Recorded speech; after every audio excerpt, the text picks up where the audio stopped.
Hello दोस्तों, आपके अपने यूट्यूब चैनल लर्न स्टडी में आपका स्वागत है। दोस्तों, आज मैं विज्ञान की एक बहुत ही महत्वपूर्ण वीडियो लेकर आया हूं जो आपके सभी एग्जामों के लिए काफ़ी महत्वपूर्ण होगी। दोस्तों, मैं इतिहास, सामान्य ज्ञान और विज्ञान की नई वीडियो लाता रहता हूं। अपने यूट्यूब चैनल लर्न स्टडी को सब्सक्राइब करें, शेयर करें और लाइक करें, बेल आइकन दबाना ना भूलें, जिससे मैं नई वीडियो नोटिफिकेशन आपको मिलता है। दोस्तों, आपके अपने यूट्यूब चैनल लर्न स्टडी पर इतिहास और विज्ञान की वीडियो की सीरीज चल रही है जो रेलवे एग्जाम के लिए काफ़ी महत्वपूर्ण होगी, तो वीडियो देखना ना भूलें। अपना वीडियो स्टार्ट करते हैं। अपना पहला प्रश्न, गर्मियों में ताप 40 डिग्री सेल्सियस हो जाने पर भी ऊंट गर्मी से राहत महसूस करता है। तो ऑप्शन नंबर ए, रेगिस्तानी पौधों की छाया में बैठकर। ऑप्शन नंबर बी, अपने शरीर के ताप को 42 डिग्री सेल्सियस तक बढ़ाकर। ऑप्शन नंबर सी, अपने शरीर में पानी का संचय करके। ऑप्शन नंबर डी, उपयुक्त में से कोई नहीं। तो ऑप्शन नंबर बी, अपने शरीर के ताप को 42 डिग्री सेल्सियस तक बढ़ाकर। अपना अगला प्रश्न है, बर्फ पर दाब डालने से उसका गलनांक। ऑप्शन नंबर ए, घट जाएगा। ऑप्शन नंबर बी, बढ़ जाएगा। ऑप्शन नंबर सी, अपरिवर्तित रहेगा। ऑप्शन नंबर डी, शून्य हो जाएगा। तो ऑप्शन नंबर ए, घट जाएगा। अपना अगला प्रश्न, गैस तापमापी द्रव्य तापमापियों की तुलना में ज़्यादा संवेदी होते हैं क्योंकि गैस। ऑप्शन नंबर ए की विशिष्ट ऊष्मा अधिक होती है। ऑप्शन नंबर बी का प्रसार गुणांक अधिक होता है। ऑप्शन नंबर सी की विशिष्ट ऊष्मा कम होती है। ऑप्शन नंबर डी हल्की होती है। तो ऑप्शन नंबर बी का प्रसार गुणांक अधिक होता है। अपना अगला प्रश्न, तापयुग्म तापमापी थर्मोमीटर किस सिद्धांत पर आधारित है। तो ऑप्शन नंबर है सी, वेग के प्रभाव पर। ऑप्शन नंबर बी, जूल के प्रभाव पर। ऑप्शन नंबर सी, पेल्टियर के प्रभाव पर। ऑप्शन नंबर डी, इनमें से कोई नहीं। तो ऑप्शन नंबर ए, सी, वेग के प्रभाव पर। अपना अगला प्रश्न, अत्यधिक ऊंचे तापों की माप की जाती है। तो ऑप्शन नंबर ए है प्लेटिनम प्रतिरोध तापमापी से। अपना अगला प्रश्न वो अपना ऑप्शन है तापयुग्म तापमापी से। ऑप्शन नंबर सी है पूर्ण विकिरण और तापमापी से। Option number D, nitrogen gas तापमापी से। तो ऑप्शन नंबर सी, पूर्ण विकिरण और तापमापी से। अपना प्रश्न है, पूर्ण विकिरण और तापमापी टोटल रेडिएशन पायरोमीटर किस सिद्धांत पर आधारित है। तो ऑप्शन नंबर ए है सी, वेग के प्रभाव पर। ऑप्शन नंबर ए, पेल्टियर के प्रभाव पर। तो ऑप्शन नंबर सी, स्टीफन के नियम पर। ऑप्शन नंबर डी, जूल के प्रभाव पर। तो ऑप्शन नंबर सी, स्टीफन के नियम पर। अगला प्रश्न, दूर की वस्तुओं जैसे सूर्य आदि का ताप किस तापमापी के द्वारा मापा जाता है। तो ऑप्शन नंबर ए है तापयुग्म तापमापी द्वारा। ऑप्शन नंबर बी, प्लेटिनम प्रतिरोध तापमापी द्वारा। ऑप्शन नंबर सी, पूर्ण विकिरण तापमापी द्वारा।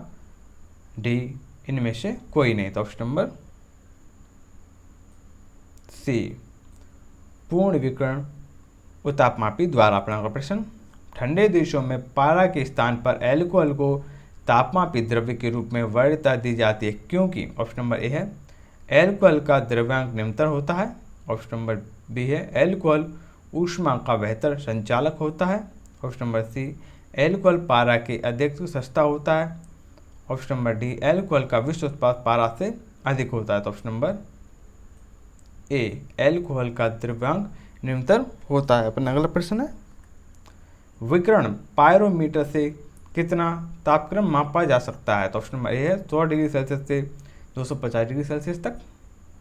Option number B, 100 degree Celsius तक। Option number C, 250 degree Celsius से 500 डिग्री सेल्सियस तक। Option number D, 800 degree Celsius से ऊपर। तो option number C, 800 degree Celsius से ऊपर। अपना अगला प्रश्न है, थर्मोकपल तापयुग्मक टेस्ट द्वारा बनाया जाता है। तो ऑप्शन नंबर ए है 2 अधातुओं द्वारा। ऑप्शन नंबर बी, 2 एक सदृश धातुओं से। ऑप्शन नंबर बी, सी है 2 असदृश धातुओं से। ऑप्शन नंबर डी, इनमें से कोई नहीं। तो ऑप्शन नंबर सी, 2 असदृश धातुओं से। अपना अगला प्रश्न, जब बर्फ को 0 डिग्री सेल्सियस से 10 डिग्री सेल्सियस तक गर्म किया जाता है तो जल की आयतन। ऑप्शन नंबर ए, इक्सा रूप से बढ़ती है। ऑप्शन नंबर बी, इक्सा रूप से कम हो जाती है। ऑप्शन नंबर सी, पहले बढ़ती है और उसके बाद कम हो जाती है। ऑप्शन नंबर डी, पहले कम होती है और उसके बाद बढ़ती है। तो ऑप्शन नंबर डी, पहले कम होती है उसके बाद बढ़ती है। अपना अगला प्रश्न है, यदि जल को 10 डिग्री सेल्सियस से 0 डिग्री सेल्सियस ठंडा किया जाए तो। ऑप्शन नंबर ए है जल का आयतन 4 डिग्री सेल्सियस तक तो कम होगा फिर बढ़ेगा। ऑप्शन नंबर बी, जल का घनत्व लगातार बढ़ेगा और 4 डिग्री सेल्सियस पर अधिकतम हो जाएगा। अपना अगला, जल का आयतन लगातार घटेगा और 4 डिग्री सेल्सियस न्यूनतम हो जाएगा। ऑप्शन नंबर डी है जल का घनत्व 4 डिग्री सेल्सियस तक घटेगा फिर बढ़ेगा, तो ऑप्शन नंबर ए है जल का आयतन 4 डिग्री सेल्सियस तक तो कम होगा फिर बढ़ेगा। अपना अगला प्रश्न, साइकिल के ट्यूब अधिकांशतः गर्मियों में क्यों फट जाते हैं, तो ऑप्शन नंबर ए गर्मी के कारण ट्यूब फट जाता है, ऑप्शन नंबर बी गर्मी के कारण रबड़ बहुत कमज़ोर हो जाता है, ऑप्शन नंबर सी गर्मी के कारण रबड़ कड़ा हो जाता है और हवा को जगह देने के लिए फैलता नहीं, ऑप्शन नंबर डी उपयुक्त में कोई नहीं, तो ऑप्शन नंबर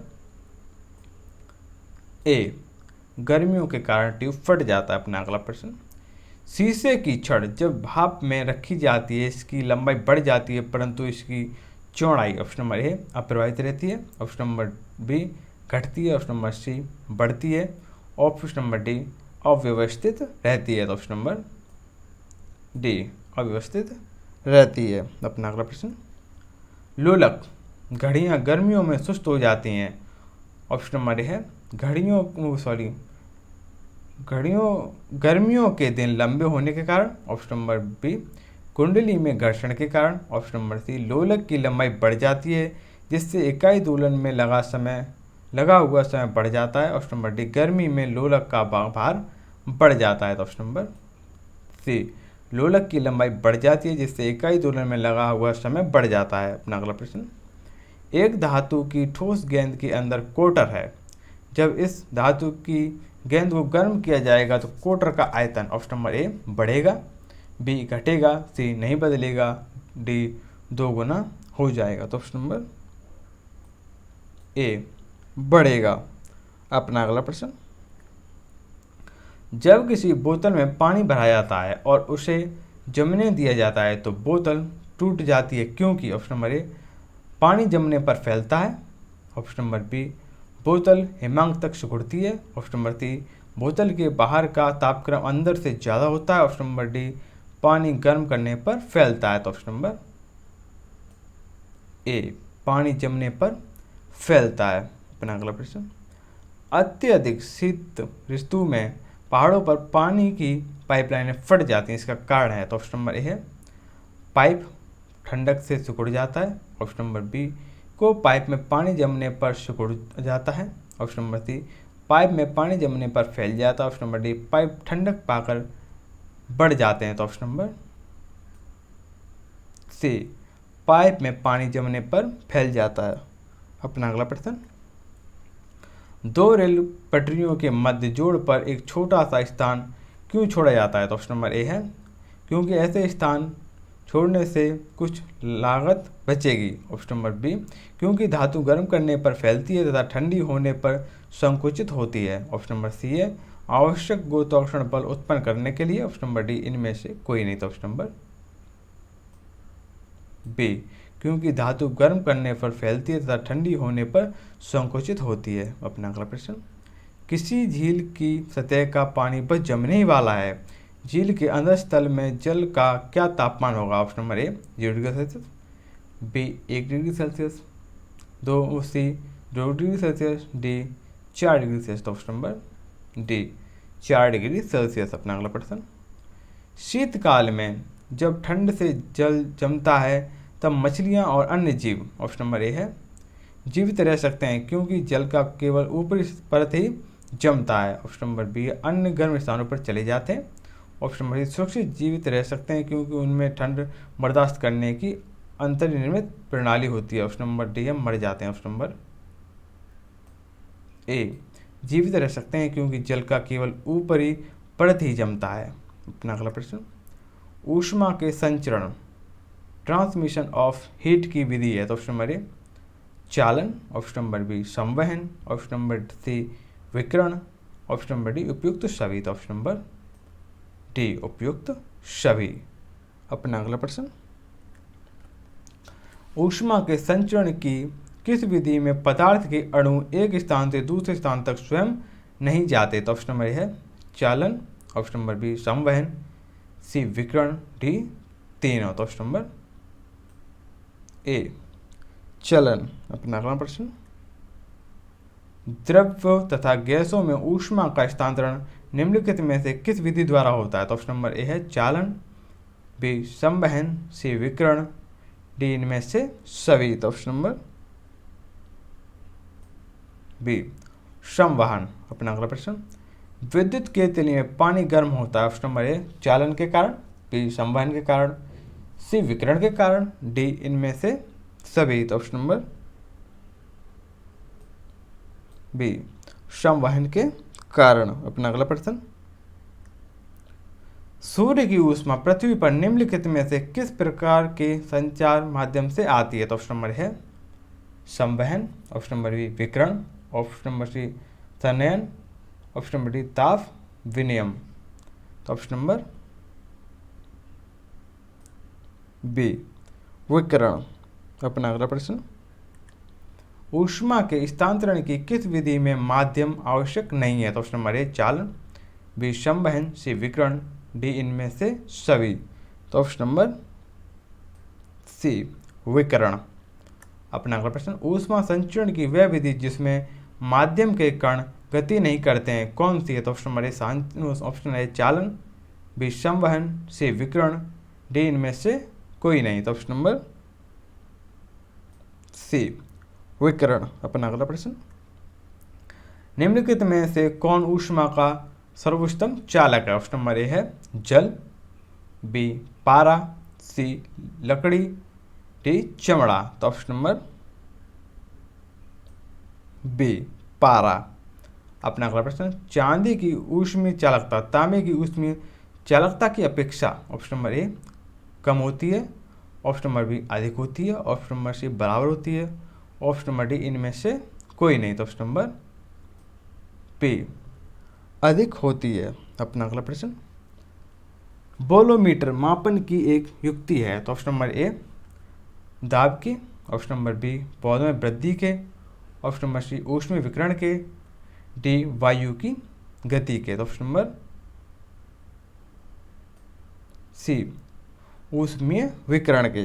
अपना अगला प्रश्न, ठंड के दिनों में लोहे के गुटके और लकड़ी के गुटके को प्रातःकाल में छुएं तो लोहे का गुटका ज़्यादा ठंडा लगता है क्योंकि। ऑप्शन नंबर ए लोहे के गुटके का ताप लकड़ी के गुटके से कम होता है, ऑप्शन नंबर बी लकड़ी की तुलना में लोहा ऊष्मा का अच्छा चालक है, ऑप्शन नंबर सी लकड़ी की तुलना में लोहा ऊष्मा का खराब चालक है, ऑप्शन नंबर डी लोहे का गुटका लकड़ी से भारी होता है। तो ऑप्शन नंबर बी लकड़ी की तुलना में लोहा ऊष्मा का अच्छा चालक है। अपना अगला प्रश्न, कड़े जाड़े में झील की सतह हिम शिथिल हो जाती है किंतु उसके तल में जल द्रव्य अवस्था में बना रहता है, यह किस कारण से होता है। ऑप्शन नंबर है बर्फ ऊष्मा की कुचालक है, ऑप्शन नंबर बी झील की सतह और वायु का तापमान एक जैसा होने के कारण ऊष्मा की कोई हानि नहीं होती है, ऑप्शन नंबर सी जल की संघनता 4 डिग्री सेल्सियस पर अधिकतम होती है, ऑप्शन नंबर डी इस संदर्भ में उपयुक्त कथनों में से कोई सही नहीं है। तो ऑप्शन नंबर सी है जल की सघनता 4 डिग्री सेल्सियस पर अधिकतम होती है।